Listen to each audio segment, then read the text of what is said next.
Shri Venkateswara gold తాకట్టులో ఉన్న మీ బంగారాన్ని విడిపించి కొనబడును.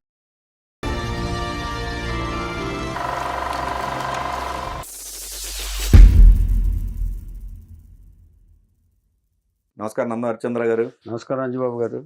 సార్ ఈ రోజు మన ఫ్లాష్ బ్యాక్ లో భావకవి కృష్ణశాస్త్రి గారి గురించి మాట్లాడుకుందాం. అబ్బో, వెరీ గుడ్. భావకవి అని ఎందుకన్నా నేను ప్రేక్షకులకు విజ్ఞప్తి, ఎందుకంటే ఇలాంటి దేవులపల్లి కృష్ణశాస్త్రి గారు లాంటి మీరన్న భావకవిత్వం గురించి చెప్పినప్పుడు, ఆయన రాసిన పాటల గురించి విశ్లేషిస్తున్నప్పుడు ప్రేక్షకుడు కూడా ఆదరిస్తే బాగుంటుందని నా ఉద్దేశం. ఇంచేతంటే మనం చెప్పటం అనేది వాళ్ళ గురించి చెప్పటమే సాహసమే. అవును. ఇప్పుడు ఎందుకంటేనండి, అలాంటి గొప్ప వాళ్ళ గురించి చెప్పినప్పుడు ప్రేక్షకులు దీంట్లో ఏం చెప్తానంటే, పాటలు ఆయన ఎలా పాటలు రాశారని కూడా వివరిస్తాను నేను. దానికి వివరించి కొంచెం వినమని నా మనవి ప్రేక్షకులు. అండ్ ఇంకోటండి, ఇక్కడ ప్రతి పదంలో లేకపోతే ఆ వర్డ్ ఏదైతే ఉందో ఖచ్చితంగా భావం స్మరించే విధంగా, అందుకనే ఆంధ్ర శైలి అన్నారు ఆయన్ని. వర్డ్స్ వర్త్ వీళ్ళందరూ ప్రకృతి కవులండి అక్కడ ఇంగ్లీష్ లో. ఆంధ్ర శైలి అని కృష్ణశాస్త్రి గారు అన్నారు. రాసిని తక్కువే కానీ భావం ఇంత రాశాడు ఆయన. హంస లాంటి వాళ్ళు వీళ్ళు. చాలా కరెక్ట్, బాగా చెప్పారు. అదే అదే. ఇలాగే ముందు పాటలు చెప్పరండి, పాటలు పాడినా. ఓకే. ఈయన్ని మల్లీశ్వర్తో స్టార్ట్ చేశాడు ఈయన. ఇది బిఎన్ రెడ్డి గారు మల్లీశ్వర్. బిఎన్ రెడ్డి గారు ఎక్కడో ఈయన కాకినాడలో ఉంటే పెద్దాపురంలో ఈయన్ని కోరి పిలిపించి మీరు నాకు పాటలు రాసి పెట్టండి అన్నాడు ఆయన. పాడింది ఎవరు? భానుమతి గారు పాడారు. మనసున మల్లెల మాలలు గెనే కన్నుల వెన్నెల డోలలు గెనే. వెన్నెలంట కన్నులో డోలలు ఊగుతుందంట ఉయ్యాల్లాగా. అసలు ఆయన భావం చూడండి. ఎంత హాయి ఈ రేయి నిండెనో, ఎంత హాయి ఈ రేయి, ఎంత హాయిగా ఉందంట వాళ్ళకి భానుమతి గారి వాయిస్. ఎన్ని నాళ్ళకి బ్రతుకు పండెను, ఎన్నాళ్ళకి బ్రతుకు పండింది అన్నాడు. ఇది భావం. ఇందుకే భావకవి అన్నారు అండి. ఇక ఏకవీరకున్న ప్రత్యేకత ఏంటో తెలుసండి. సి నారాయణ రెడ్డి గారు ఫస్ట్ టైము లాస్ట్ టైము డైలాగులు రాశారు ఆ సినిమాకి. First and last. ఇక మళ్ళీ సినిమాకి రాయలు ఆయన చేత డిఎల్ నారాయణ గారు బ్రతిమాలి రాయించారు సి నారాయణ రెడ్డి మాటలు. ఇది ఒక విచిత్ర, ఐ మీన్ పెద్ద ఇది.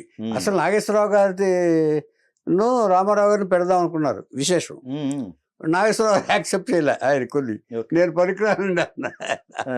అంటే తన తప్పులు తన గురించి తను తెలుసుకోవటం అనేది గొప్ప జ్ఞానం అనేది నాగేశ్వరరావు గారు చాలా విషయాల్లో ప్రూవ్ చేశారు. అవునవును. ఏమండి, అది ప్రతి రాత్రి వసంత రాత్రి, ప్రతి గాలి పైరగాలి, మనసంతా ఉన్నమిలా పాటలాగా సాగాలి, నాలో నీ పాట కదలి, నాలో నీలో నా పాట కదలి, నాలో అందె మెదలి. అంటే అర్థం ఏంటో తెలుసా? నా పాట నీలో కదలిక తెచ్చి డాన్స్ చేయించి ఆ అందెల సవడ్ ఉంటుంది చూసారా, అది నా మదిలో మెదలాలంట. లో నా మల్లె పొదల పూలన్నీ విరిసి అప్పుడంట ఈయనకి అది వచ్చేసి మల్లెపొద విరిసిపోయి పువ్వులన్నీ విచ్చుకుంటాయంట. మన కోసం ప్రతి నిమిషం మధుమాసం కావాలి, మన కోసం ప్రియా ప్రియా మధుమాసం కావాలి. ఇది భావం ఎంత చక్కగా ఉన్నాయి చూడండి. తర్వాత ఈ మేఘ సందేశంలో నేషనల్ అవార్డు వచ్చింది ఈ పాటకి. ఆకులో ఆకునై, పువ్వులో పువ్వునై, కొమ్మలో కొమ్మలై, నునులే తరమ్మనై, ఈ అడవి దాగిపోనా, ఎటులైనా ఇచటనే దాగిపోనా. అంటే అర్థం ఏంటంటే, ఈయన ఈ పాట ఎప్పుడు రాశాడంటే అండి, రైల్లో వెళ్ళేటప్పుడు అది చెప్పేటప్పుడు చెప్తా, కృష్ణపక్షం అనే కావ్యం రాశాడు ఈయన. రైల్లోంచి చెట్లు కదలికలన్నీ చూసి పూల కదలికలన్నీ చూసి కృష్ణపక్షం అని రాశాడు. అందులో పాట అది మేఘ సందేశానికి పెట్టారు. Okay okay. ఆకులో అయిపోతాడంట ఆయన. ఆ కిటికీలో చూస్తుంటానంట చెట్ల మధ్యలో ఉండిపోవాలనిపిస్తుందట. ఈ అడవిలో ఉండిపోతే ఎంత బాగుండి ఎసట్నో దాగిపోనా అంటున్నాడు. అంటే ఎన్నాళ్ళైనా ఇక్కడ ఉండిపోవాలనిపిస్తుంది.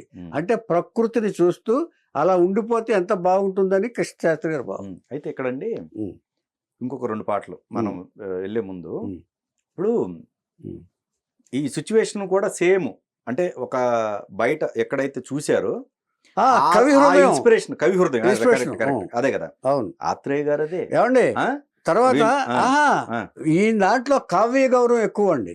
ఓకే, కావ్య గౌరవం ఎక్కువ అంటే భావానికి ఎక్కువ ప్రాధాన్యత ఇస్తారు, మాటలకు కాదు.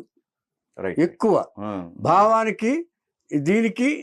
అందువల్లే కృష్ణశాస్త్రి గారి పాటలకి కావ్య గౌరవం ఎక్కువ వచ్చింది అందరికంటే. అందరు సిచ్యువేషన్ ప్రకారం రాస్తారు. ఆయనేమో ఏంటంటే సెంటిమెంట్ డ్రామా ఎక్కువ ఆత్రేయ గారు పండిస్తారు. ఒకవేళ సెంటిమెంట్ కావాలన్నా కూడా మాటలు ఆయన కూడా రాస్తారు, కవులే. అదే కాకపోతే ఏంటంటే ఈయనది అచ్చం ప్రకృతి పారవశత్వం అది కృష్ణశాస్త్రి గారు. Right right. కుశలమా నీకు కుశలమేనా, మనసు నిలుపుకోలేక మరీ మరీ అడిగాను, అంతే అంతే అంతే. అంటే అది హీరో అంటాడు. ఇది సిచ్యువేషన్ ఏంటంటే ఇద్దరు భార్యాభర్తలు కలుసుకోరు చాలా కాలం తర్వాత, ఒకళ్ళ కోసం ఒకళ్ళు ఎదురు చూస్తూ ఉంటారు. మళ్ళీ ఈవిడంటుంది కుశలమా నీకు కుశలమేనా. నీకు కుశలమేనది ఎవరు వాడరు, సాంస్క్రిట్, అది దేవ భాషలో వాడతారు. అది ఓకే ఓకే. క్షేమమా, బాగున్నావా అని అంటారు. అవును, ఈయన వాడారు నీకు కుశలమేనా. ఏమండి, ఇన్ని నాళ్ళు వదలలేక మరీ మరీ రాశాను, అంతే అంతే అంతే. అంటే నేను నువ్వు ఉండబట్టలేక అడిగాను, నేను ఇంచేత నేను ఇన్ని నాళ్ళు నువ్వు రాసి నాకు కనపడి చాలా కాలం అయింది కదా, ఇన్ని నాళ్ళు నిన్ను విడిచి ఉండలేక నేను ఉత్తరం రాశాను అంది. ఇప్పుడు చూడండి, దర్శకుడు ఆడిటోరియంలో ఉన్న వ్యక్తిని రంజింపజేయటం కోసం ఎంత తపన పడతాడో, ఈ కవులు కూడా సేమ్ ఆ సిచ్యువేషన్ చెడగొట్టకుండా. అవునవును, దాంట్లో ఇంకా డెప్త్ ని క్రియేట్ చేయడం కోసం ఈ పదాలు చూడండి. అవును, ఇది అంత తేలికైన విషయం కాదండి. భాషలోనే అసలు ఎక్కడ కూడా అశ్లీలం లేకుండా చూడండి. పెరటిలోని పూల పానుపు త్వరగా రమ్మంది అంటే పెరటిలోని పూల పానుపు ఏమంది అంటున్నాడు. చెట్టుతోనే మా పూలతోటే ఈయన ఎక్కడ కవిత్వం చెప్తున్నారు చూడండి. పొగడ పూల పొదరిల్లో దిగులు దిగులుగా ఉంది. పొదరిల్లు అంటే దిగులుగా ఉందంట. ఆయన ఎప్పుడు వస్తారు మీరు నా దగ్గర, నా దాంట్లో నా పొదరింట్లో ఎప్పుడు కూర్చుంటారు అని చెప్పేసి ఈ భావం చూడండి. అది భావకవి ఎందుకన్నారంటే దానికి తెలుస్తుంది. ఎన్ని కమ్మలం ఎన్ని కబురులం పేను, ఎన్ని కమ్మలం పేను. కబురు చేసిందంట ఎవరితో, మనుషులతోటి. కమ్మలు అంటే లేఖలు రాసిందంట. పూలగాలి రెక్కల పైన నీలి మబ్బు పాయల పైన. అంటే తెలుసా, పూలతో గాలిలో పూలు ఎగురుతుంటూ వెళ్ళి కబురు చెప్పమందంట. తర్వాత మనం ఫ్లైట్లో వెళ్ళేటప్పుడు చూస్తాం, మనం ఈ మేఘాలు ఇట్లా బెడ్ లాగా ఉంటాయి. అవును, నీలి మబ్బు పాయల పైన, ఈ పాయలుగా ఉంటాయి అన్నమాట. ఆయన వర్డ్స్ చూడండి, నీలి మబ్బు పాయల పైన. ఇది పంపించాను నేను, నీకు అందిందా? అందేనా అందెనులే. ఇది ఇలా సాగుతుంది పాట.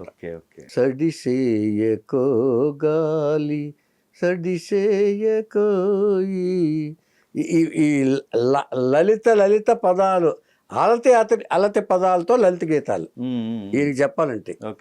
అలతి పదాలు అంటే చిన్న చిన్న పదాలతో, అంటే సుకుమారమైన పువ్వు లాంటి పదాలు ఈయన వాడేవి. ఇది కృష్ణశాస్త్రి గారి పాటలు. Okay okay. అంటే దీని భావాన్ని ఎందుకు చెప్తున్నానంటే వీరి గొప్పతనం ఇప్పుడు కూడా గుర్తు చేసుకోకపోతే మనం మన కవుల గురించి ఆత్రేయ గారు ఒక టైపు. ఆత్రేయ గారు మనసులోకి తీసుకెళ్తాడు, ఆయన మనసు కవి ఆయన. అండి వేటూరు గారు అన్ని రకాలకి చెందినవారు ఆయన. ఇలాగా మన కవుల గురించి చెప్పుకుంటున్నాం అంటే ఈయన ఒక ప్రత్యేకమైన బాణి, భావకవి. ఏమండి ప్రకృతిని చూసి ఎక్కువగా పరవశించే కవి కృష్ణశాస్త్రి గారు. ఓకే. ఈ చాలా సినిమాలు రాశాడు ఆయన, కానీ జీవితకాలంలో రాసింది ఓన్లీ 170 పాటలే. అన్ని జానర్స్ రాయలేడు ఈయన, రాయరు. ఈయనకి కృష్ణశాస్త్రి గారి దగ్గరికి ఏ పాట తీసుకెళ్లాలో అదే పాట తీసుకెళ్తారు. ఓకే. చీకటి వెలుగుల సినిమాలో ఒక రాగమాలికలో ఒకటి రాశాడండి. అసలు 6 నిమిషాల పాట అది. చక్రవర్తి గారు మ్యూజిక్ చేశారు, అది విశేషం ఇందులో.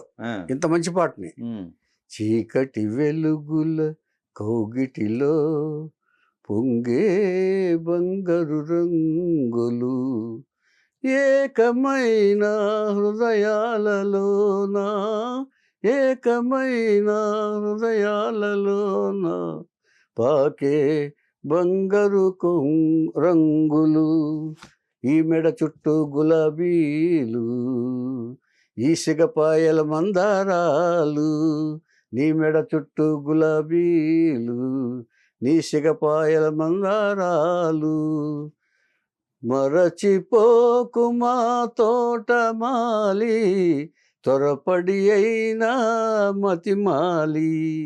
అంటే నన్ను మర్చిపోకు ప్రియతమా, పొరపాటున గబుక్కుని మర్చిపోయి నన్ను మర్చిపోతావు అనుకో. ఈ తోటని అడుగుతున్న పువ్వులు అడుగుతున్నాయి. రైట్. మరచిపోకుమా తోటమాలి పొరపడి అయినా మతిమాలి. నువ్వు మర్చిపోయి కొడుతున్నావు, నేను ఇక్కడ నీ తోటలో నేను పువ్వులై ఉన్నానని మర్చిపోకన్నాడు. తేట నీటి ఏటి ఒడ్డున నాటిన పువ్వుల తోట నిండు కడవల నీరు పోసి గుండెల వలపులు కొమ్మరించి ప్రతి తీగకు చేయూతనిచ్చి ప్రతి మాను పులకింపజేసి. ఎలా ఉంటుందండి.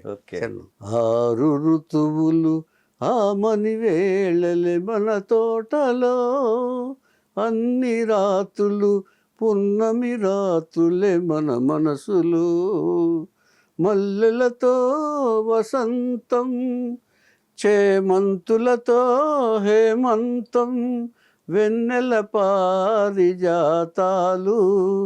వానకారు కోయిలలు ఈ మెడ చుట్టూ గులాబీలు ఈ సిగపాయల మందారాలు ఎక్కడివి రాగాలు.